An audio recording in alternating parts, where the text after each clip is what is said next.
Good morning to you and welcome to another week. Here's Cole's highlights to cover all of the upcoming assignments and looking at the week that we've already concluded. So if we cruise down here, hopefully you've already contacted your client.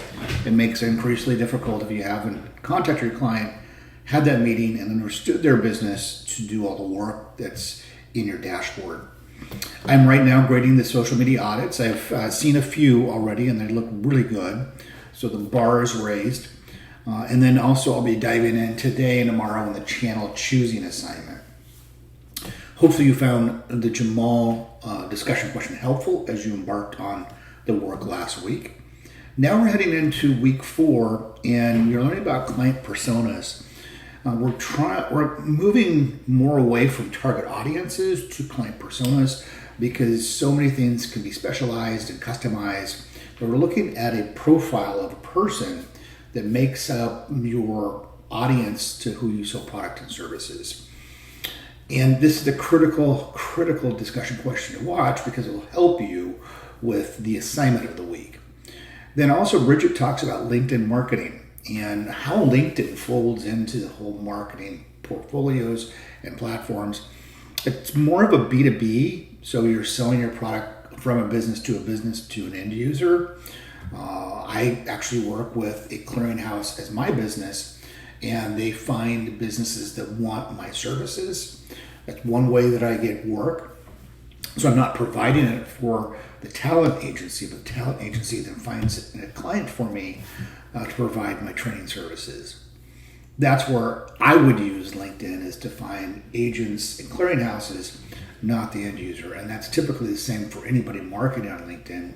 It's a business-to-business experience. Okay, so the client persona, here is the framework of the assignment. The objective of the assignment is to guide you through the process of creating comprehensive buyer personas. These are the highlights of things that you want to include in your buyer persona. And as always, I've given you a couple of examples, which is probably an easier look into what the assignment is supposed to have as components when it's concluded. Create a visually engaging proposal that introduces the two buyer personas. So you're doing two different buyer personas, not just one. Very important takeaway from this. The examples also illustrate this. So you're going to just give me two buyer personas, and they should be diametrically opposed. There should be two different deltas. And I'll explain that in just a second when we look at the examples. When submitting the assignment, please provide the raw output presented by ChatGPT if you choose to use ChatGPT. That's a good starting place for this assignment, but then you want to customize it, and what you get in ChatGPT will not look what the examples have to show. So let's go up here and look at the examples. We have, cruising back down, 3 examples. Outstanding. I want to bring up Berries and Brie. I haven't shown their work yet this term. Here's the client persona. It was a company called Berries and Brie. This was in my small business development class. It's called Social Entrepreneurism at Fox. It's offered in the spring, and this student wanted to create a charcuterie board business. I always like saying charcuterie board when I get the opportunity to do so. So here's the first profile that she identified. So let's maybe zoom this out a little bit. Here's Emily. Emily's FNPC as compassionate board certified nurse practitioner, and someone like Emily would be buying the charcuterie boards with the motivations, technologies. I really like the layout of her work too. This was her branding voice. Everything that she produced throughout the term looked like this, but with different content, obviously. Personal goals, products and service goals, challenges. This is the level of content that I want integrated in your assignment. And then how you communicate with her. And the other type of persona that matches in Brie's mind was Amelia's bio. And as you can see, has the same theme and tempo, but different content. Really well produced. And then marketing strategies to both promotion, product pricing, and plays. This is well done. Now, I always like to give you a couple of examples if I can, because then you can balance out what better fits your voice or maybe for your style. Ruzo's Sparkling, this team really did some fabulous work that term they were with in the class. So here it comes. They really took this assignment to the next level. Let's maybe scoot out a little bit. Here is this Brewster Sparkling Cider, Hard Citrus. Here's one persona. Again, I just love how the personality of this document just jumps out at you. It's something that you want to read.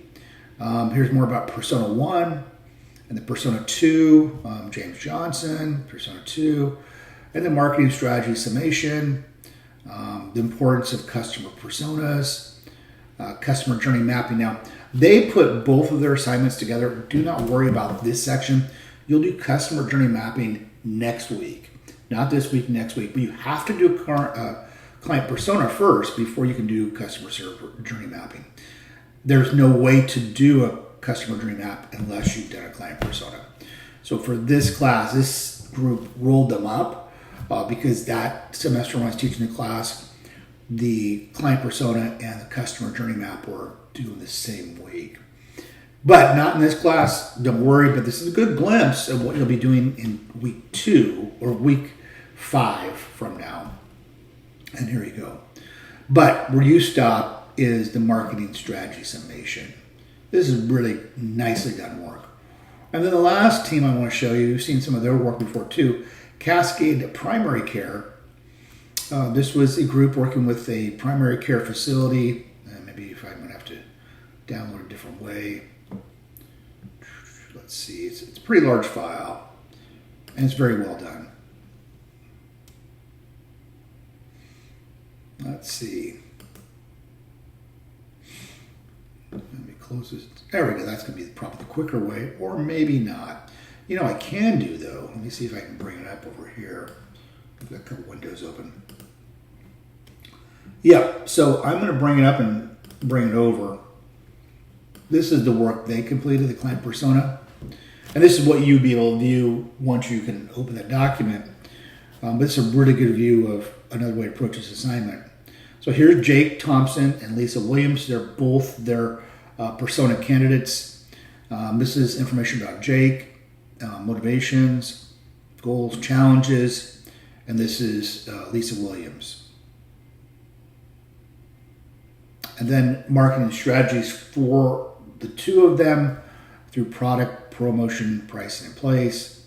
And this was some of the ChatGPT raw data they received. So that's well done as well. Okay, so that's all I have to show you this week. I just want to make sure I touch base. If you've not talked to your client, please get that conversation going. I had a couple people ask me questions like, how often do you have to meet with your client?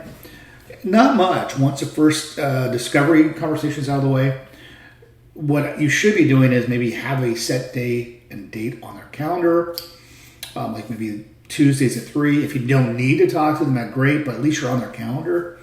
Because if you need a crisis call and you need to get them in an emergency, it might be more difficult because they're business owners, so they're very busy. Maybe you want to accumulate your questions until your next meeting, but really not that prudent to have a meeting every week. There might be a week where your team feels good and you say, hey, we're good. You can contact the client 24 hours in advance if we don't need the meeting.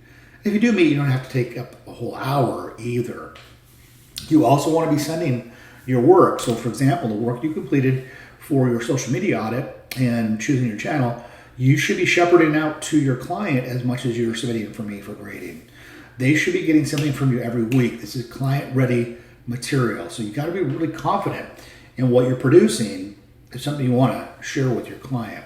Also, one last thing is project managers, please send me summaries of the week. And if everybody else doesn't know what that means, I need to know, was everybody performing on the team? And this is an insight that the project managers provide me as part of their responsibilities at the end of each week. So if that's a concern for you, talk to your project manager before I get some feedback, because I will grade accordingly depending on what the project manager shared with me. So I think that's it for this week. Hopefully you find these videos helpful. If you do not hear your question being answered in this video, please reach out to me anytime. I'm here to help you out and facilitate questions that will get you moving quicker than you just trying to figure out yourself and getting stalled. Okay, folks, take care. Have a great week. And let me see if I can get this correct here.